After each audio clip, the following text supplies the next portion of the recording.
365 Money Heist podcast.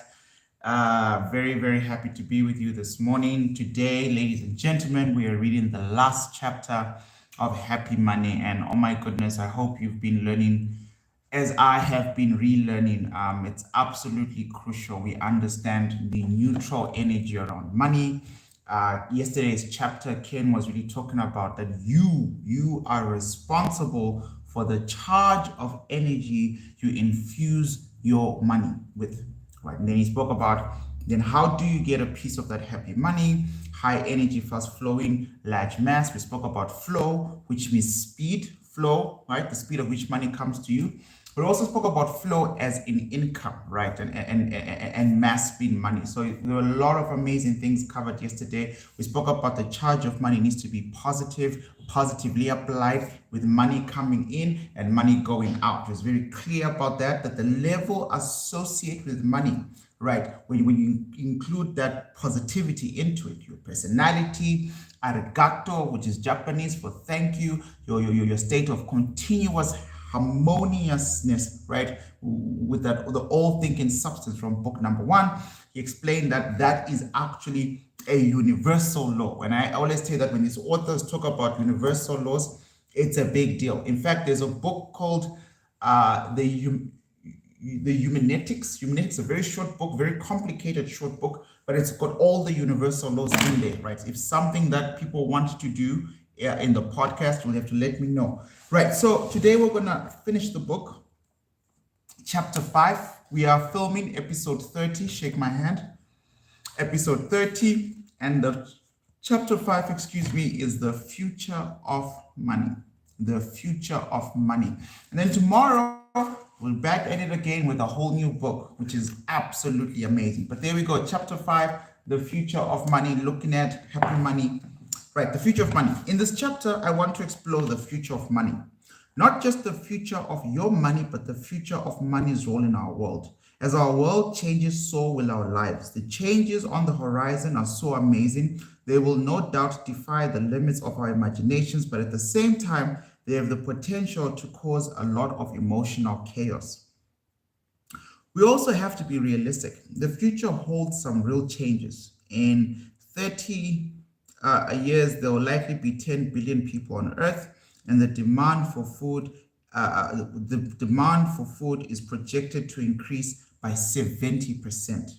The ocean is filling up with plastic trash. Climate change is affecting sea levels and agriculture. We have a large energy demands to meet, while class strife and political tensions are abound.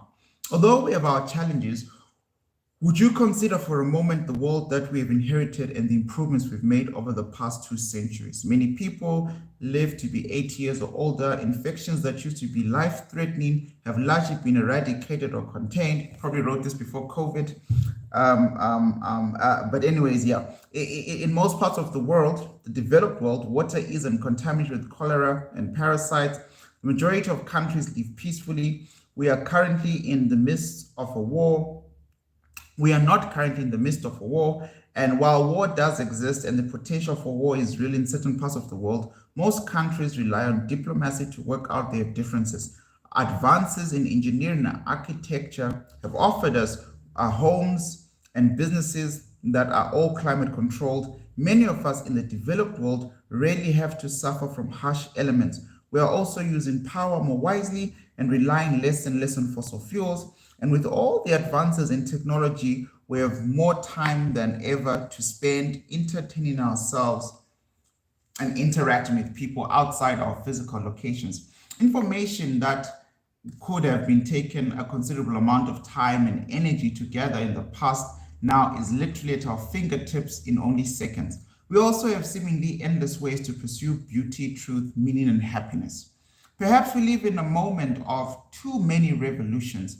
Perhaps there are just too many breakthroughs and game-changing discoveries for us to process them all at once.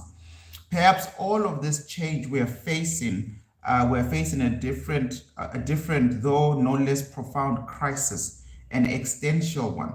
We know so much about our world and how it works, perhaps more so than any other time in human history. But still, there are gaps in our understanding, and because of these gaps, we can feel like we are just an accident of physics, or that our individual lives inhabit an insignificant timescale, or that we simply don't matter. Life, when defined as nothing more than an accident, can leave us feeling unmoved, without purpose, and devoid of hope. Its worst life can be reduced to nothing more than age and loss, suffering and death, punctuated by only brief momentary pleasures. And within the confines of this definition, we can feel confusion and envy. Why do some have so much and others so little? Why do so many suffer endlessly and others seem to enjoy wealth, opportunity, fun, and joy? Despite all the advancements and improvements in our world, it is easy to stagnate, to feel despair, and to become overwhelmed by anxiety. So how can anyone transform their despair and anxiety? How can we transform the tendency to say, what's the point? How can we transform the voice in us that says, you already made a mistake, don't bother trying again, just give up? Yes, this is the harmful scarcity-based mindset that I've warned you about. The problem with it is that it encourages us to betray what we could become in the future, or for the place where we are stuck at now. But we can transform our state of being when we decide to aim for something and commit ourselves to it. We can transform our lives when we decide to focus on gratitude and begin to act out of sincere trust in life and in the future. I mean, this is like a big theme in this book. Trust in the future, trust in life, which means trust in yourself, trust in your money IQ, your money EQ, and doing that all grounded in gratitude. Right, so it doesn't matter if you were born in a tough situation or if you put yourself there, especially through debt. You are part of an unfolding story. The good news is this: you are the author of your story and you get to determine the point of view. Your story can be a pursuit of happiness and a journey of adventure if you choose. A revolution of consciousness. 30 years ago, who would have imagined what the internet would become? There hasn't been information revolutionary like this since the printing press. People are starting to believe that the lecture halls of universities will soon be obsolete because lectures and audiobooks from the world's best professors and scientists can be shared with everyone. Artificial intelligence is starting to have a big impact in the world. So take a minute to understand it better if you don't already. AI, artificial intelligence, sometimes called machine intelligence, is basically a set of calculations that observes the world and learns how to maximize its success in achieving its goals. For example, if artificial intelligence is programmed into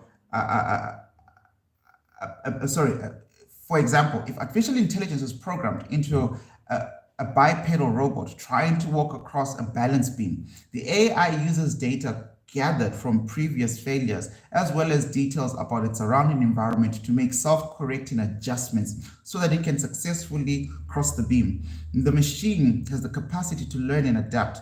All kinds of things can be dramatically improved because of this. Artificial intelligence can do things like tell farmers which types of plants are best to plant. It is learning to identify early symptoms of disease. It is creating new ways of companies to cut waste and improve supply chains. There is much to be said about AI, and I'm not an expert in the field, but it is important to have an understanding of what is possible, because we don't want our future actions to be based on fear of the unknown. The Institute for the Future, IFTF, estimates that 85% of the jobs that will exist in 2030 don't even exist yet. However, AI is not going to make every job obsolete. In fact, it will create the need for a variety of new jobs. In addition to AI, there are all kinds of new industries that are exploring renewable energy and non-toxic materials. There are new strategies for removing plastic from the ocean on a massive scale. We are on the verge of being able to harvest and store enough solar and wind power for our homes and our cars. Even fusion energy is promising a future of abundant clean energy. This is important to keep in mind because so many of us have an apocalyptic vision of the future, and that fear will certainly affect your mindset negatively. In this chapter, I want you to stretch your own imagination regarding what is possible and what may be possible. How can we change ourselves and our mindset and our goals so that we can realize a future of maximum prosperity and happiness. AI is here and it is already changing the way we live. And I believe it has the power to change our consciousness too. When we start to push the boundaries of what is possible in the physical realm, we can push the boundaries in the energetic realm as well. And we will ultimately push the boundaries of the way we think about the energetic quality of money and the role it will play in our lives. Future money. Our lives are the results of all the mistakes and achievements of human history. Ever since our species realized that we could turn a tree branch into a tool, our species has been craving the metaphorical tree branch into a spear.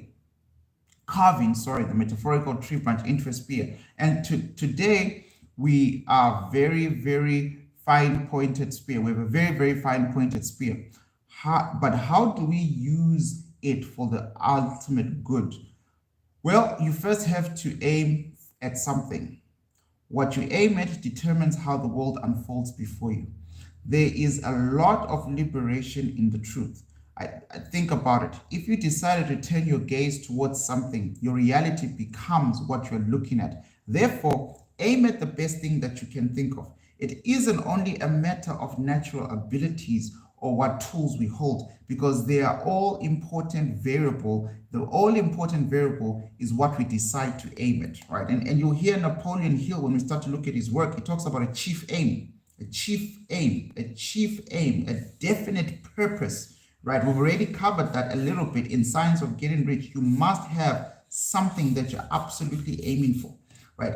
I think that a happy future for money will be one where the number of privileges in society that do not cost money are very affordable with greatly increased. Things that we deem essential for our well-being will become abundantly accessible and inexpensive, if not free.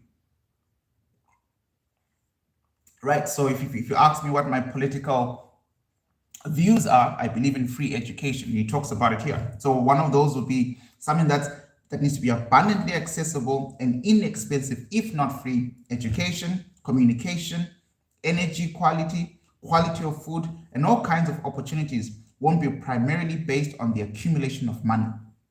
And I think that would be a very good society to live in.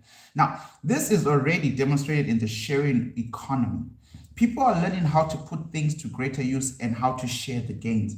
Money has not always been inextricably tied to our survival, and I don't think it always will be. There is no doubt that money is useful, and we will always need a way of exchanging energy amongst ourselves. But money will gradually cease to feel like an energy that controls our destinies. I think that money can become something more like salt. There's a fantastic book called Turning Oil into Salt: Energy Independence Through Fuel Choice by Gal and Annie Cron, which is about creating alternative energy sources. The book draws on the history of salt because for a long time, salt was the only way to preserve food so that you could survive through the winter. This meant that salt was an all-important resource. Societies knew exactly where their salt came from, how much they had in reserve, and its value in relation to other things. It was, in other words, their currency. But when canning, refrigeration, and other food preservation methods came about, salt suddenly became much more less crucial. Salt is obviously still something that is needed and used today, but our survival through winter does not hinge on salt. And now salt is abundant and inexpensive. Oil is now like what salt used to be. Oil has a lot of value right now because we have another option of powering our cars, planes, and ships. The control of oil is a cause of friction between nations, just like money is a cause of friction between people.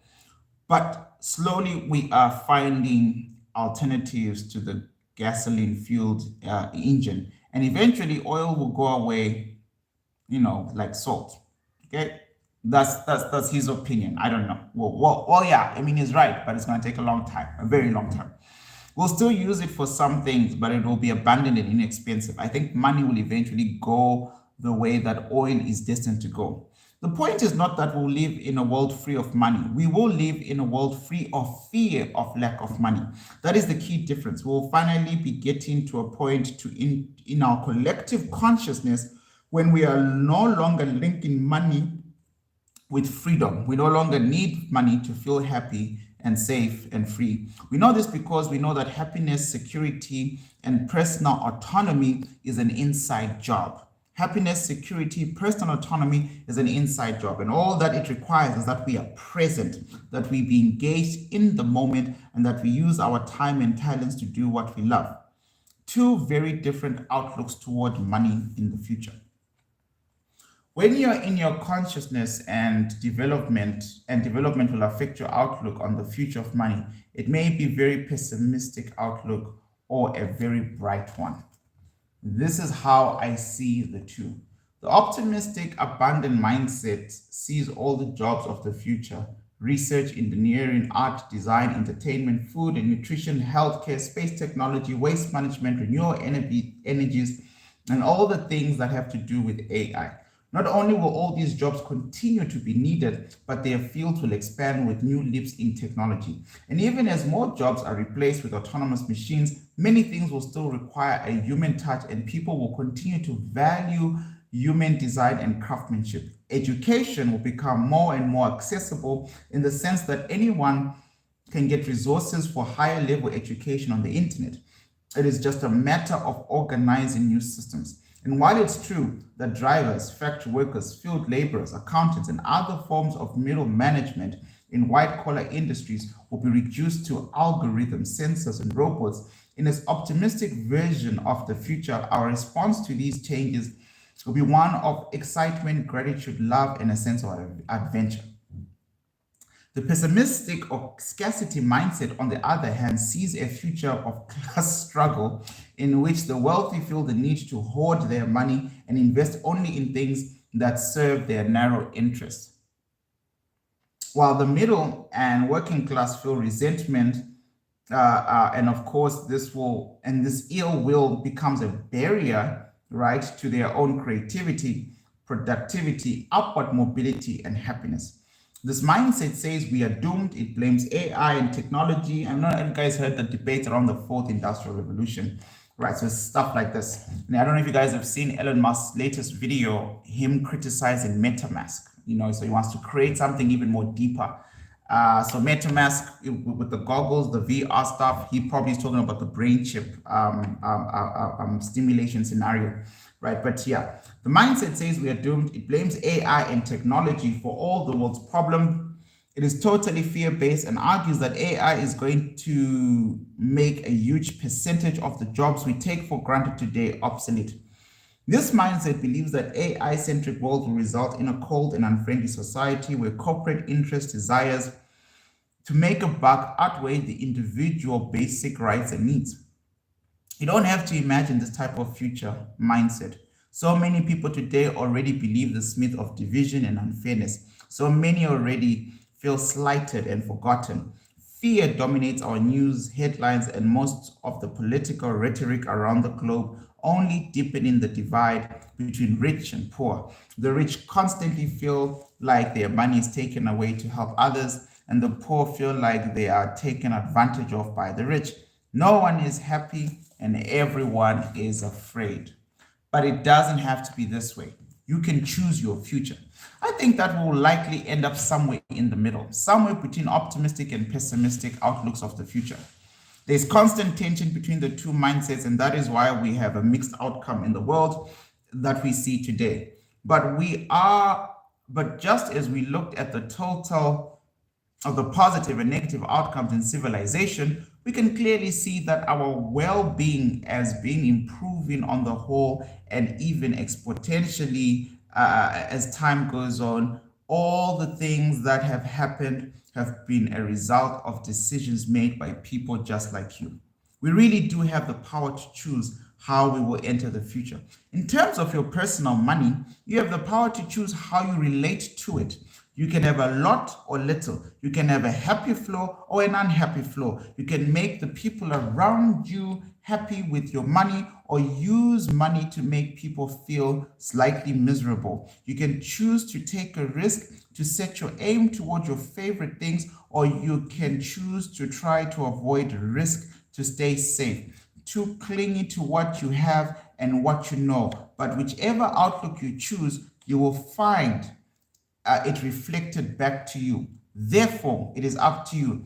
And your choices will affect not only your future, but the future of your family and that of the people around you as well. If you are happy with money and life, you can expand the conditions of happiness to those around you. In order for you to expand, you have to begin with the limits of your own being. That is to have a good relationship with your money and to create the flow of money in the areas that you are responsible for. If you can do the ripple effect of happy money, many people, it will touch many people around you. Once people see how fun it is to live in the flow of happy money, they will try to create their best version of happy money too. All right. So he's basically saying, doesn't matter doom and gloom or positive future. When it comes to personal finance, right, you are literally completely in charge. So I'm trying to get a new highlighter. Absolutely in charge with your flow. So be careful what outlook you adapt, because the outlook you adapt has the tendency to impact the flow of money. All right. So now you can start the wave that ripples into everyone's life right now. It is so easy to start. How do you start? Just say thank you when money comes in. Just say thank you when money comes in, and say thank you again when money goes out. You will feel different in everyday life once you start this flow for yourself. When others do the same with you, you will feel connected with them. Guys, it's the last chapter of the book. If you're new to Zenful approach to life in general, if you don't meditate, if all this stuff sounds hairy, flary, weird, once again, all you have to do, and trust me, this works. All you have to do is to take your cell phone or go on your computer right now and check your account balance. That's all you have to do. Check your emails, find out how much in debt you are, how many people you owe money, and then really come to that state in your life where you're honest with yourself and you say, I got myself in this mess. I am producing this amount of money, and it's because of how much I've known. And then you make a logical decision. A logical decision is quite simple. You don't have to jump off a plane without a parachute to know that it's dangerous and you're gonna die. You understand the law of gravity. My son is 7. He understands the law of gravity. My 20-month-old little girl, literally below the age of 2 years, now knows fall down. She understands the law of gravity. So both those little kids have arrived at a logical conclusion about the world when it comes to falling down. You have to speedily, as quickly as possible, come to the logical conclusion that you're at your financial well-being, your financial status, good, bad, okay, whatever, however you want to categorize it, is the sum total of the decisions in your life and what you know. And then the next logical thing to do is to say, I'm going to try something new. Just because you already know how far you can take yourself just by your own thoughts, right? It's in your bank account. If I open my bank account, I can see exactly where my thinking is now. I can see how far good or how far bad I need to be, or etc., etc. And then logically, if you're one of those people like me who's constantly trying to improve my bank balance, improve quality of life, improve adventure, improve what I want to leave for my children's children, right? That's my target. Like I'm done working for my kids now. I'm literally working for my grandkids-ish and my great-grandkids. That's my personal target. And the only way to do that is to realize that everything that I know has gotten me here. The more I know and do what I am learning, the better. So practically, literally, when money comes in, I say thank you. When money goes out, I say thank you. Before I go to sleep, in my one of the top 10 things I write about in my gratitude journal, which is always very close by, literally, is if I spent money that day, I write it down. I'm so happy that today I paid my staff X amount of US dollars because it was their salary. I am grateful for that. They are good people. They get me in line. They organize my stuff. I'm grateful for that. I'm grateful that my partner swiped and bought herself blah, blah, blah. She's happy. I am grateful for that. When money comes in, I am grateful. Literally, it sounds weird. I know you've never done it before. I understand. It sounds bizarre, but you have to practice a constant state of zenfulness. It keeps you in the present moment. When you're stuck in that present moment, you start to reinforce stuff in book one. The thinking. There is a specific type of thinking. Look how close this quotation is. I'll read it to you again. In case you don't remember what we did in the first book of the podcast, there is a thinking stuff from which all things are made and which in its original state permeates, penetrates, and fills the interspaces of the universe. A thought, a specific thought in this substance produces the thing that is imagined. Now pause. You cannot be in that particular moment with that particular thought if you're not constantly present. You can't practice being present if you're not in harmonious relationship with the thinking substance that permeates, penetrates the interspaces of the universe. The only way to be in harmonious relationship with the thinking universe is arigato, is being grateful. Ladies and gentlemen, for me, this is the easiest way to make money in the world. If all these books say for you to make money, you have to be the smartest in the world, have the best degree, come from the best family, have the best inheritance plan, only know finance, and go work hard, most of us wouldn't cut it. What these books are saying, and you really should try it, is what if you just fixed you? What if everything in your power, I keep shaking this table, everything in your power was you, and you worked on you worked on your thinking, you had practical things to do, you had a chief aim, a goal, a target, you had steps and a plan, you started to obsess over that goal, so you create affirmations around it, and you do that all the time. If you spend 3 hours a day watching TV, the first 3 months of your life, 1 hour, just take 1 hour meditating on your goals. Earl Nightingale used to say, if you spend 1 hour every day in the morning, 1 hour, if you're like an entrepreneur or a business person, 1 hour, and you open a notepad, you just open a notepad and you write down, what could you do to improve your business every single day? Every single day, just 1 hour, you dedicated 1 hour to your business. What could you improve? The type of ideas you would come up with are outstanding. Most of them will be rubbish, but every single day, you could get one good idea that you could chase. And next week, another good idea that you could chase. I constantly am thinking about better ways to communicate finance to people. So the 365 Money Heist podcast was one of those ideas. What if I've been begging people to read books, what if I just read them to you? Boom, I'm executing that idea.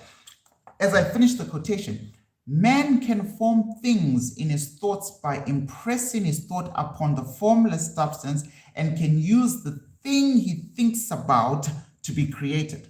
All right, so this is absolutely crucial. It sounds silly, is my bigger point, right? If you're new to this kind of stuff, but it is actually more silly to ignore it and still want to have a better financial output. It is actually more silly to ignore it. As I continue reading, now, what is important to you?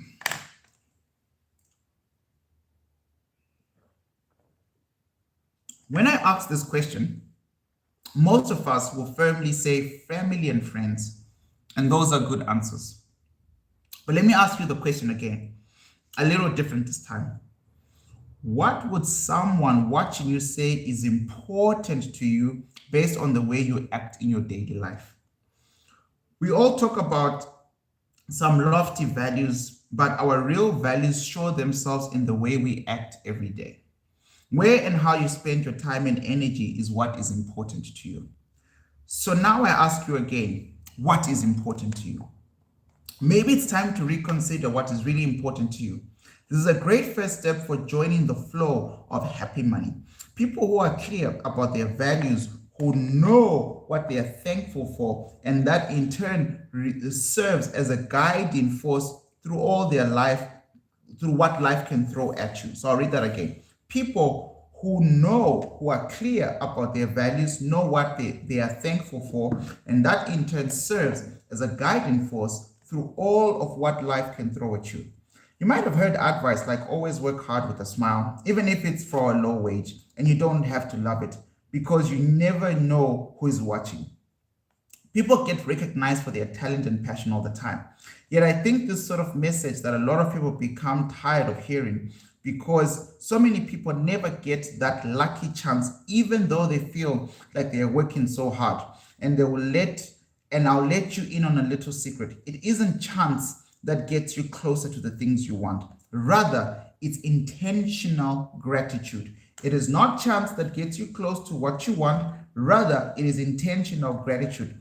The people who express gratitude often and consistently for what they have are the people who end up taking the responsibility for their happiness. They have a heart that is always saying thank you. And so when it comes to time to act, they are responsible, or as like I say, they think of it as responsible. So it's like it's response-able, right? Responsible. They have the ability to respond.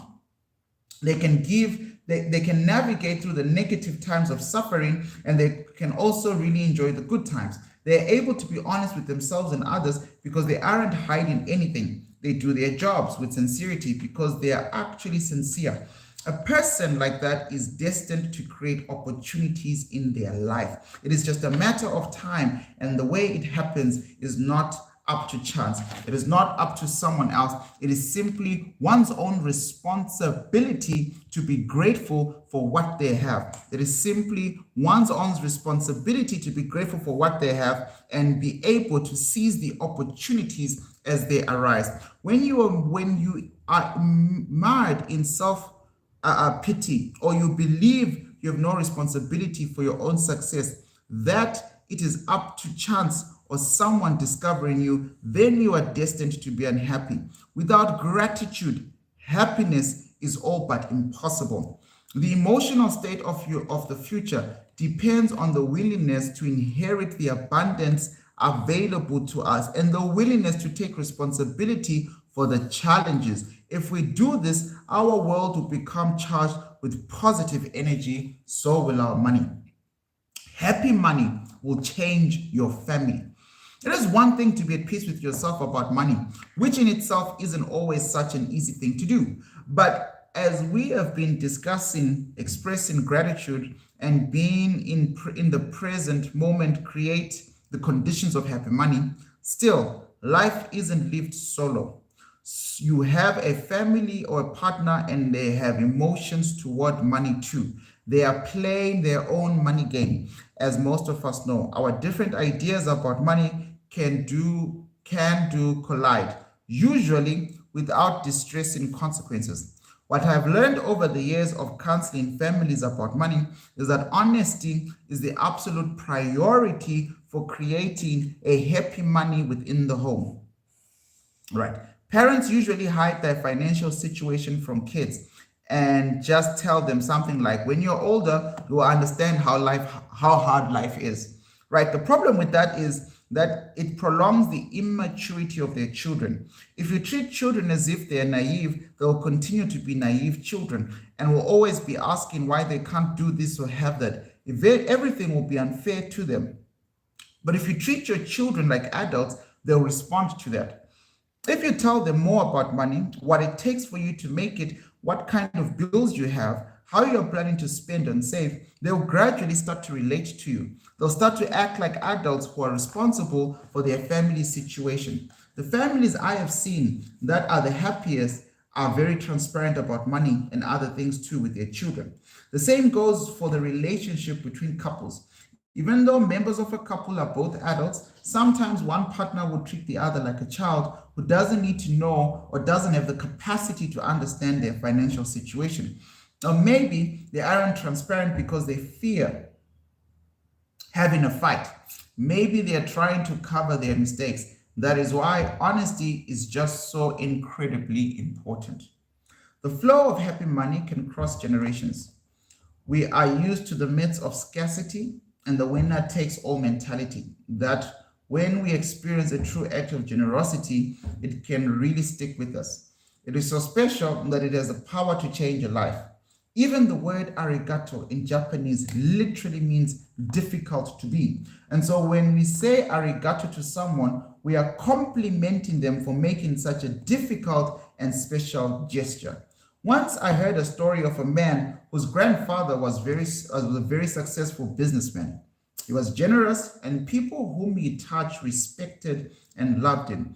But as often the case, his grandson was spoiled and didn't have a sense of business. And he went bankrupt and lost the money and the state that his grandfather had built. The grandson and his family were forced to move into a small apartment. One day, he was visited by a stranger who looked very odd. The stranger explained to the grandson that when he was a boy, he had been an orphan, but also the generosity of a man's grandfather, he was given a job.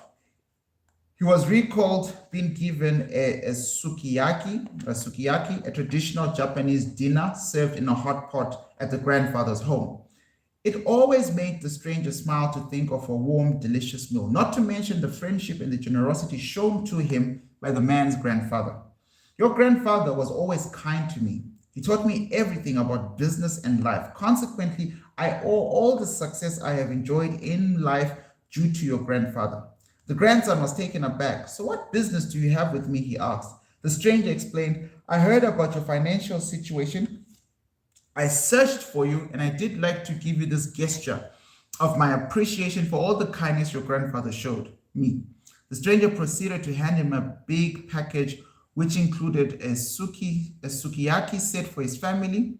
Later, after they pulled the large pot out of the box to make dinner, his children found an envelope at the bottom of the box. In the envelope was a check large enough to cover the cost of the house. Attached to the check was a brief memo. Please use this money to restore life to your family. That's a nice thing to do for someone, you know. If I was to do that to someone, give a gift like that, I'd love to write it exactly like that. Please use this money to restore life to your family. The once ungrateful, spoiled grandson was so moved and influenced by this gesture that we can now call happy money, that he too was transformed. He spent the stranger's money wisely and became very successful. Even 50 years after, the energy of happy money had the power to change their lives in a positive way. Find abundance in yourself and security in people, not money. That's the next subheading. We tend to think if we had a lot of money, our lives would be secure. This is why everyone, rich and poor alike, wants money. Everyone wants to be safe, to know that everything is taken care of. And this is exactly why we always have so much fear when it comes to money. But money doesn't always bring security. So what does? Relationships. There is nothing more secure than deep, profound bond of lasting relationships. If everyone could rely on everyone else to have their back during difficult times, then there would be no need for fear to be related to money. If you're seriously seeking security, then go to your friends and family. And yes, that also means that instead of worrying endlessly about savings and investments, you invest your time in relationships. You will not only feel better, but you can rest assured that you'll have support when the time comes. Stop attaching your sense of security to money, and soon you will discover freedom that comes with not worrying about money incessantly, right? Playing your way out of the money game. We're all stuck with money at some level, but we can start to free ourselves if we view how we interact with money as a game. The game is very different for the wealthy and financially challenged, but whichever game you find yourself playing, there is one thing they have in common. A game is something played against others. How do we know if we're playing the game well? Well, we look at the competition. We check to see how others are doing compared to ourselves. We frame the situation as though we are scoring points and others are scoring on us. And we use this arbitrary system to judge how well we are doing. Do we ever feel like we're winning this game? Maybe at times we do, but just when you think you're winning, You see someone else's life and suddenly you think, I've got to have a life like them. We send a message to our brains that says, I am not enough. That's why no matter how much we earn and save, we still feel like losing the game. Most of us feel miserable even if we're doing well. The psychological effect of this game makes every player feel like a loser. Super wealthy people feel bad because the bigger summer house and the private jet are no replacement for solid relationships and true meaning in life. The middle class feels bad because they are wearing themselves out trying to prove their worthiness to others. Low income people become dejected and give up on the idea that they can achieve their dreams. How do we get out of this vicious cycle? I guess you forget about the opponents and start playing the game with yourself. Instead of comparing yourself with others, compare who you are today with who you were yesterday. After all, the only one really judging you is you.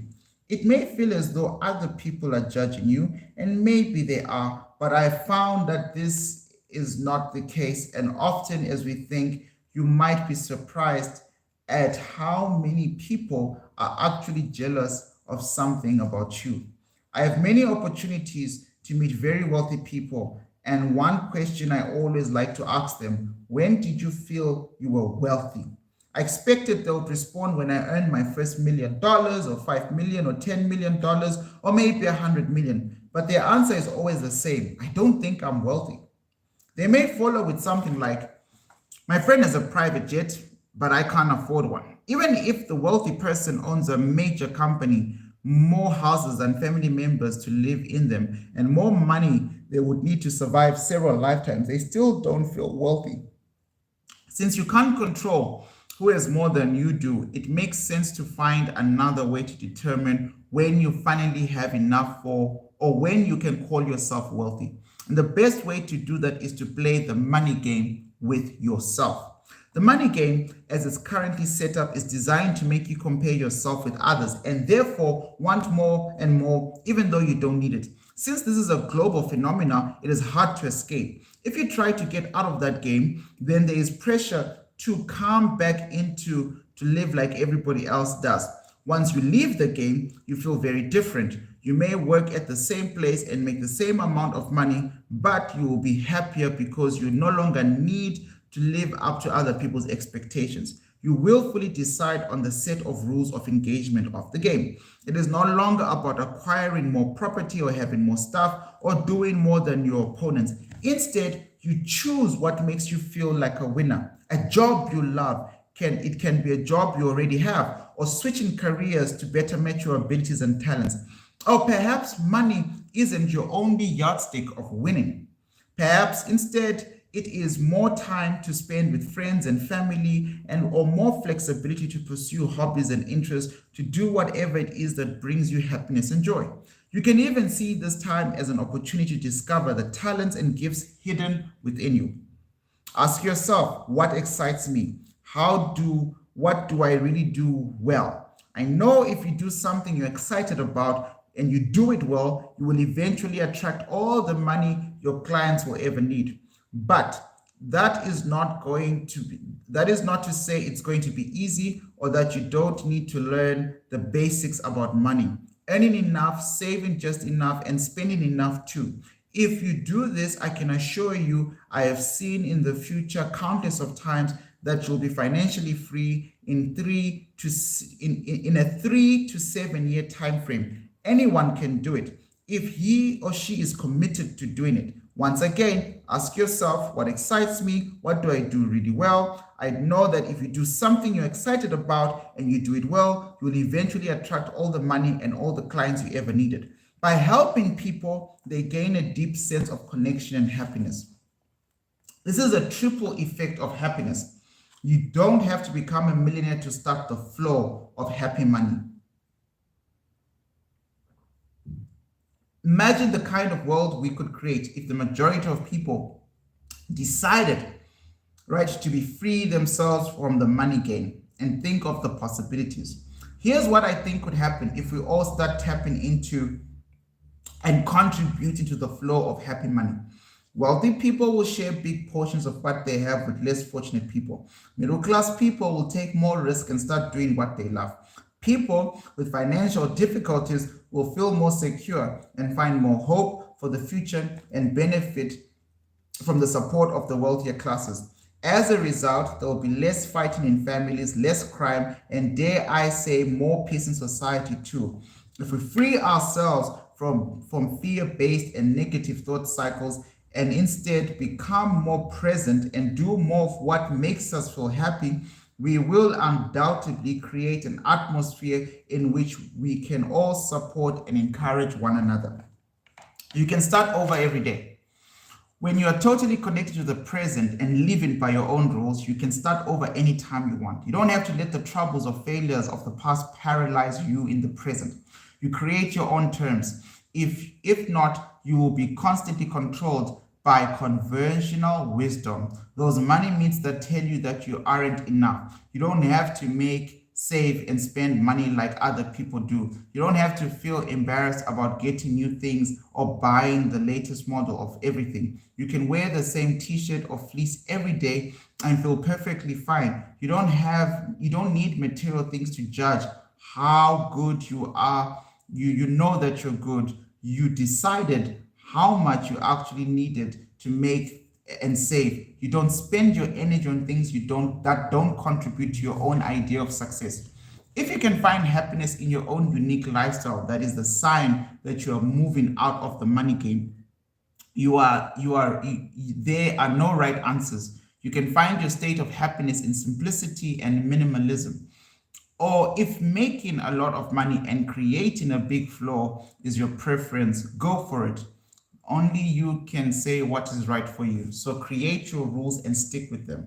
Don't let other people decide for you what to wear, where to live, how much you need to have in the bank to retire, where to vacation, where to work, what to do. By reclaiming the choices in your life, you reclaim your freedom regardless of your bank statement. And that is truly where the happy money is. Most of us do it with the idea of happy money in mind and become a shining example of what it means to be both happy and wealthy. Define your happiness. A few years ago, I had the privilege of going to Botswana to do research for my book about happiness. The country of Bhutan is called one of the happiest nations in the world. Before I went there, I imagined everybody went around smiling and saying hello with an open heart to strangers. But when I was there, I saw that you are lucky if anyone smiles at you. Many of the people are shy, so they hide when they spot a foreigner. They have a very modest and simple lifestyle. I realized that they don't have an attitude like, look at me, I am super happy. It's more of a quiet happiness. They are content with their everyday life and simply satisfied with what they have. I asked them what they worried about, and I was surprised when many of them said they had no worries at the moment. They have free healthcare system, and it sometimes happens they believe their friends or the king will help them. If I asked the same question in an industrialized country, I would probably have to spare a good half hour to listen to their complaints about their work, partners, kids, and government. In Botswana, however, almost every person I interviewed was satisfied with their life. They weren't caught up in the game of comparing or judging one another, right? One of them said, I have a great family, I have a job and a house. Is there anything else I need? I was shocked. He was right. What else does he really need to feel happy? But we live in a total different world from Botswana. They have a simple minimum life, and that is what works for them. That is exactly what we can learn from them. Not that we have to revert to some primitive sort of living, but whether or not we are actually aware of what works for us. Happiness is something that we can define for ourselves because we get caught up in the money game of comparison. Then we feel pushed to think that happiness means more. That's what got us to the work hard, work more, and you will achieve your dreams myth. We also readily bought into this over a past century. But really, what have we gotten? More stuff, more stress. After I returned from Botswana, I took an inventory of my life.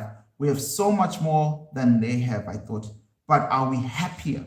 And the reality was no. The people of Pontan were doing a better job of being happy. We don't have to live like those in Pontan to be happy, but like the Pontanese, we have to decide for ourselves what is enough for our happiness. Do what matters the most and let money support you.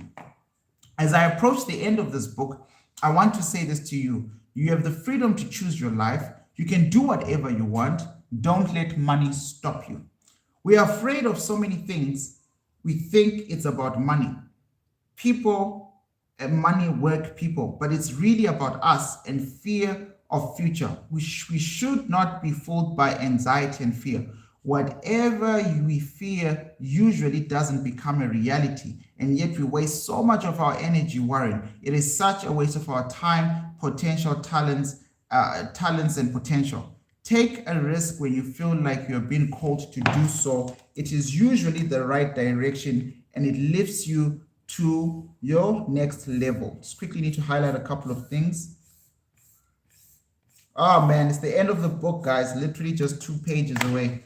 And this is my 3rd time going through this book. I've really thoroughly enjoyed Ken Honda, as usual, right? So there we go. How do you know what risks to take? It will be a choice to do what matters most to you. Don't let your fear stop you. We are born with great gifts. These gifts you have are ready to come out. Unfortunately, most of us don't discover our gifts. The true tragedy of our lives is that we don't even know what gifts we possess. I don't know what I could write until I started at the age of 34. I was one of those folks who was surprised by what they could do. And I'm sure you have some gifts inside of you waiting to surprise you. So many gifts go unnoticed and forgotten because of fear. Fear of trying, fear of failure, fear of not measuring up to someone else's idea of who or what we should be, and fear of not giving more money to survive, having enough money to survive. Unless you believe in yourself and your gifts, no one else will. Your parents, your friends, your partner may wish you happiness, but they can't bring out your great gifts in the way you can, because gifts show us their shape and power only when you use them. After I became a successful author, I attended a high school reunion at my former old boy school. At the reunion, most of my friends and teachers were surprised to learn that I became an author. They all thought I would end up being an accountant like my father. Writing was the last career they thought I would pursue, but I'm actually the one who is the most surprised. Most of us are shocked to find what our true gifts are buried deep within. I found that your gifts show up when you are ready to take responsibility for your own life. For some reason, they announce themselves to us when we realize that we have only ourselves to count for on our happiness. That realization switches on all your senses and makes you feel alive.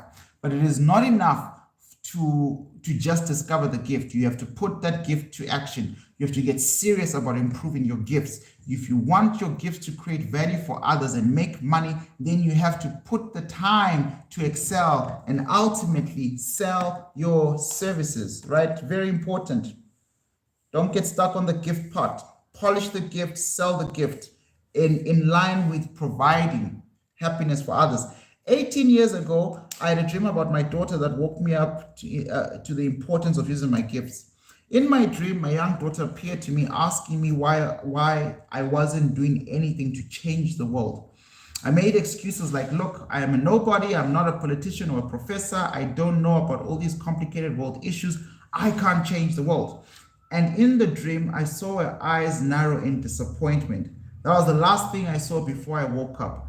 It was such a bitter dream that it shook me to my core. I felt so small and ashamed. I didn't want to let my daughter down, and so I didn't. I thought about my life and my unique experiences that had shaped my skills, abilities. I didn't have to wait for the inspiration to go looking all around for it. My gifts shouted to me, here I am. A few years later, I started to write books on happiness and money in the hope that our world would become a better place. And at that time, I had no idea how I was going to go on or the impact my work would have ultimately. But to my amazement, the audience of my work has continued to grow, and I know my messages are in fact impacting millions of people's lives, and now I am passing the baton. You are next in line to start something that will make a difference in this world, something that excites you, so much that you can't help but do it again, something that fills your life with meaning, something that contributes to the people around you. 5 steps to happy money. I'm going to wrap this book up by giving you a quick summary, a quick list of steps you can take starting today that will get you into the flow of happy money.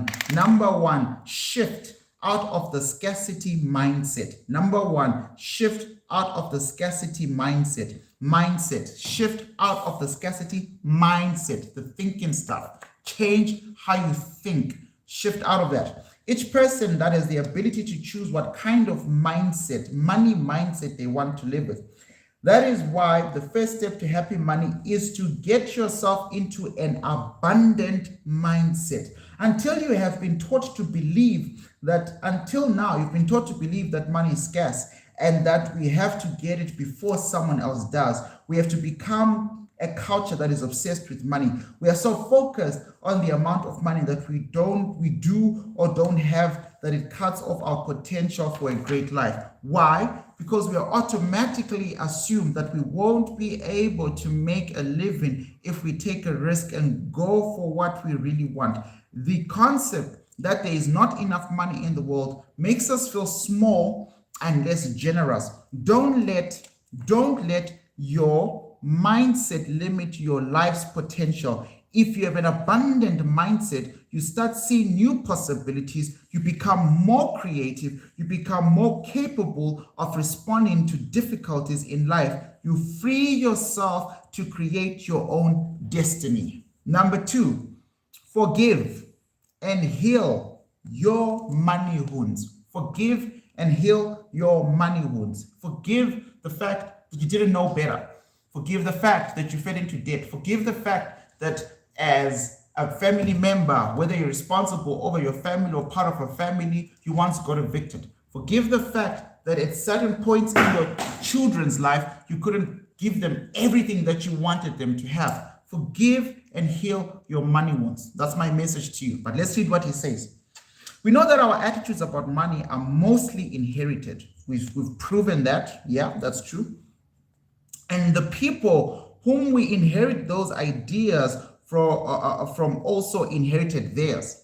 But you won't get to happy money if you let this become the cause of resentment, right? The people who went before you were young, inexperienced, and prone to all sorts of mistakes. You know this because you've been there too. Imagine the situation that your parents were in. They acted out of fear because they didn't know any other way. They did what they had to do. If you can sympathize with their situation and their humanity, you can begin to understand why they made the mistakes they did. You can then forgive them, and then when you do, your heart will feel lighter. You can break the cycle of unhappy money by forgiving others, and just importantly, by forgiving yourself for the mistakes you have made with money. You can set the tone for a new era of happy money when you forgive and begin the process of healing. When we make peace with the past, those wounds cease to be an obstacle to our present happiness. Money stops feeling like a mysterious, uncontrollable force. That is what gives us freedom to find happy money flow that works for us. Number 3, discover your gifts and get into the flow of happy money. Everyone is born with certain gifts. Some people find them when they are young. Others need time to search.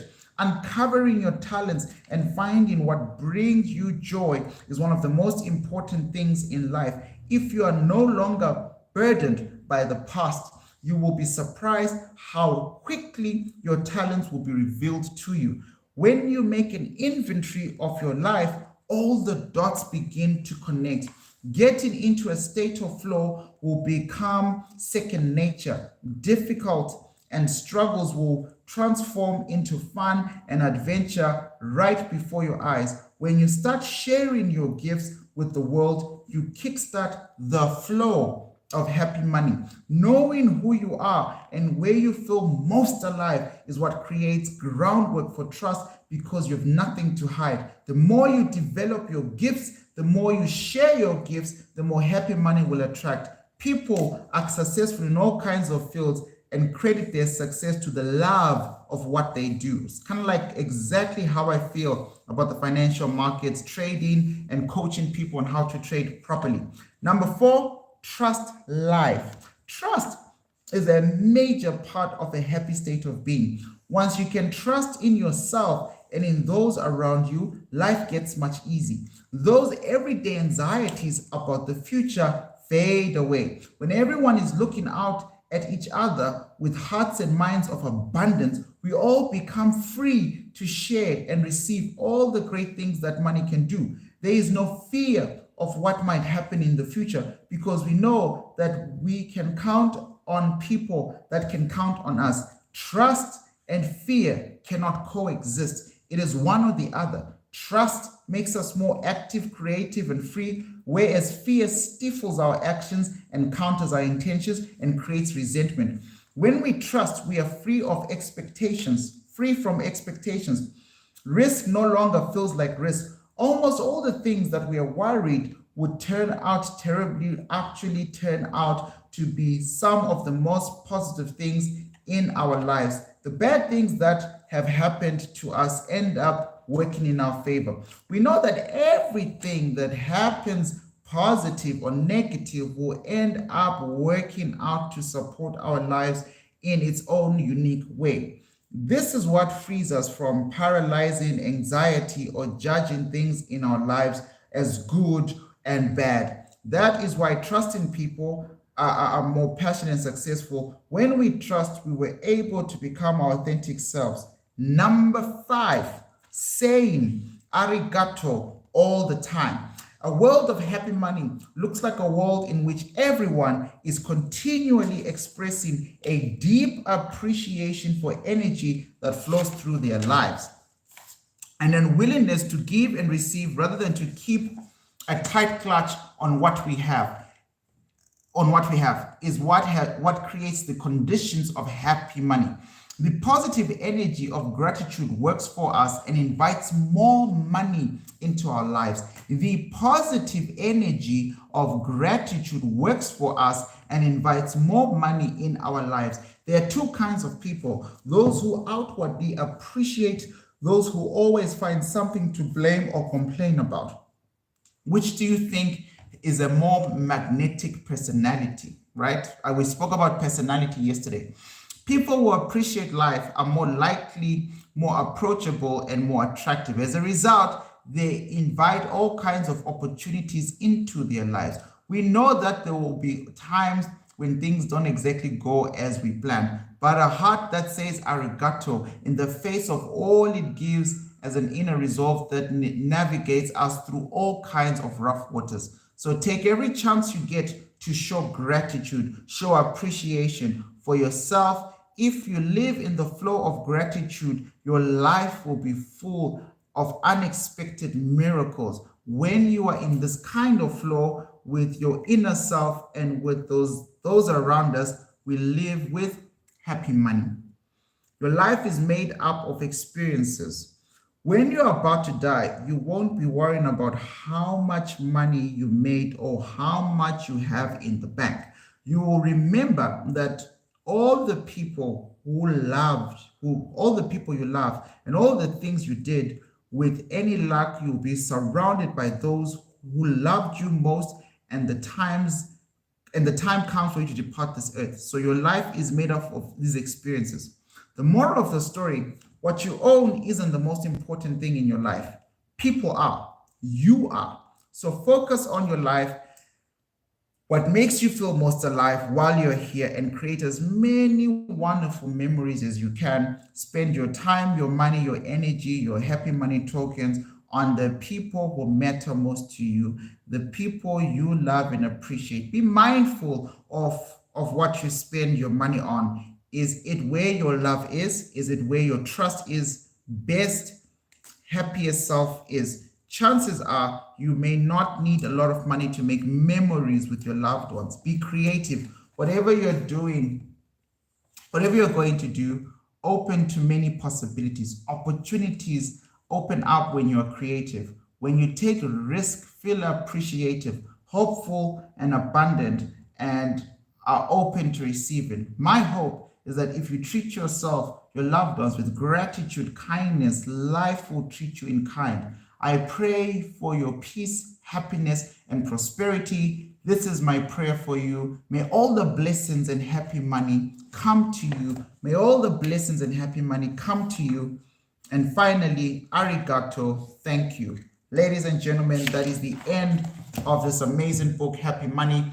Thank you so much for sitting through this reading with me. Thank you for finishing this book. Just so you are absolutely aware of the amazing thing we've done, we have just finished 1 month of the Money Heist podcast. This is episode 30. That's 30 days. And we managed to do 3 books: The Science of Getting Rich, The Wealthiest Man of Babylon, and Happy Money. This is incredible. Imagine how much you should know, all the things you should be doing a year from now. If on average we can just do 2 books a month, we did 3 in about 13 plus 4, in about 34 days. 34 days, we did 3 books, 3 very good books. Shake my hand, man. I appreciate you. See you tomorrow for a whole new book. Cheers, everybody. Goodbye.